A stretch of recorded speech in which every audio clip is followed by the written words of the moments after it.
महावितरणनं smart meter लावण्यासाठी ग्राहकांना अल्टिमेटम दिलाय। मात्र याच स्मार्ट मीटरमुळे ग्राहकांमध्ये संभ्रम निर्माण झालाय। ग्राहकांनी त्यामुळे आता आक्रमक असा पवित्रा घेतलाय। स्मार्ट मीटर न लावल्यास नेमकं काय होणार आहे पाहूयात या स्पेशल रिपोर्ट मधून।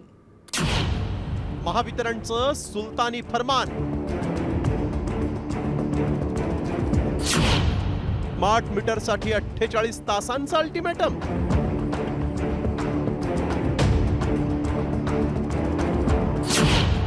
स्मार्ट मीटरमुळे नागरिकांमध्ये संताप। राज्यात सध्या स्मार्ट मीटरचा मुद्दा चांगलाच तापलाय। सध्याचं वीज मीटर बदलून त्याऐवजी स्मार्ट मीटर लावण्याकरिता महावितरणकडून येत असलेल्या मेसेजमुळे ग्राहकांमध्ये संभ्रम निर्माण झालाय। महावितरणच्या मेसेजमध्ये नेमकं काय म्हटलंय तेही ऐका।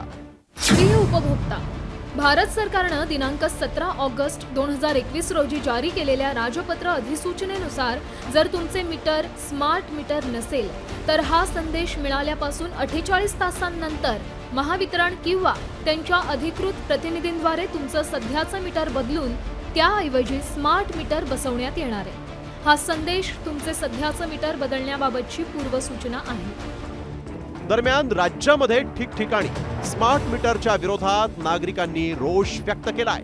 आमच्याकडे आधीच सोलार मीटर असताना पुन्हा हे नवीन मीटर कशासाठी लादलं जात आहे असा सवाल लातूरमधील ग्राहकांनी उपस्थित केला। 48 तासाच्या आत हे मीटर जे आहे ते बदलायचे आहेत। आपण जर भेटलं तर लातूर जिल्ह्यात देखील अनेक ग्राहकांकडे आजही जुने मीटर आहेत। ते जुने मीटर तात्काळ बदलून डिजिटल नवीन मीटर बसवण्याचा संदेश जे आहेत ते आता मोबाईलवरती या ग्राहकांचे आले। आमचं सध्याला सोलार मीटर असल्या कारणाने आम्ही हे टेस्टिंग करून घेतलेलं आहे आणि सगळं व्यवस्थित चालू असताना आम्हाला विनाकारण बदलून काय द्यायचंय हा आमचा मोठा प्रश्न आहे।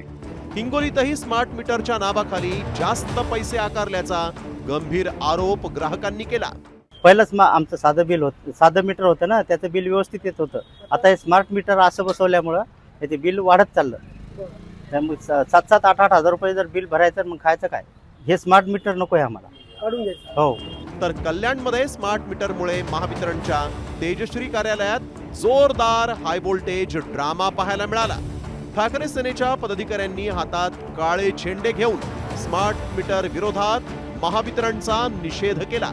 स्मार्ट मीटरच्या नावाखाली बदलापुरातल्या जनतेला भरमसाठ बिल पाठवण्यात येत असल्यानं बदलापुरातही आंदोलन करण्यात आलं। स्मार्ट मीटर लावण्याच्या विरोधात आहोत।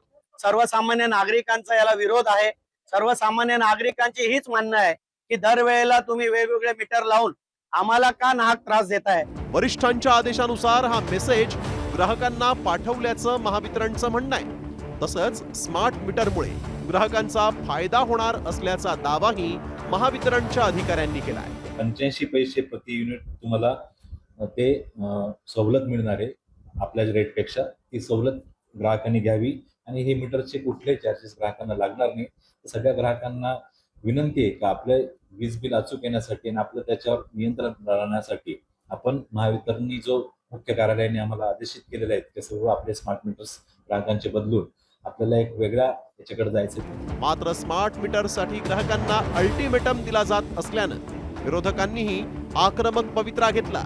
अदानी अंबानींचे खिसे भरण्यासाठी सर्वसामान्यांना वेठीस धरू नका असा थेट इशारा काँग्रेसनं दिलाय। स्मार्ट मीटर हा अडाणी अंबानीच्या घशात सर्वसामान्य माणसाला इलेक्ट्रिक विभाग टाकण्याचा आणि सर्वसामान्य माणसाला वेठीस धरण्याचा प्रयत्न आहे। ज्या पद्धतीने तामिळनाडूमध्ये एका मिनिटात तिथल्या मुख्यमंत्र्यांनी स्मार्ट मीटरचा निर्णय रद्द केला, देवेंद्र फडणवीस मध्ये जर हिंमत असेल तर त्यांनी देखील स्मार्ट मीटरचा निर्णय तात्काळ रद्द करावा। मुळात मुख्यमंत्री देवेंद्र फडणवीसांनी विधानसभेमध्ये ग्राहकांना प्रीपेड मीटरची सक्ती केली जाणार नसल्याचं स्पष्टीकरणही दिलं होतं। मात्र आता पोस्टपेड स्मार्ट मीटरही नको अशी भूमिका ग्राहकांनी घेतली आहे। मात्र 48 तासात ग्राहकांनी मीटर न बदलू दिल्यास नोटीस बजावण्यात येणार असल्याची माहिती सूत्रांनी दिली आहे। त्यामुळे स्मार्ट मीटरवरून राज्यात पुन्हा मोठा वाद निर्माण होणार असल्याचं दिसतंय। ब्युरो रिपोर्ट, साम टीव्ही न्यूज।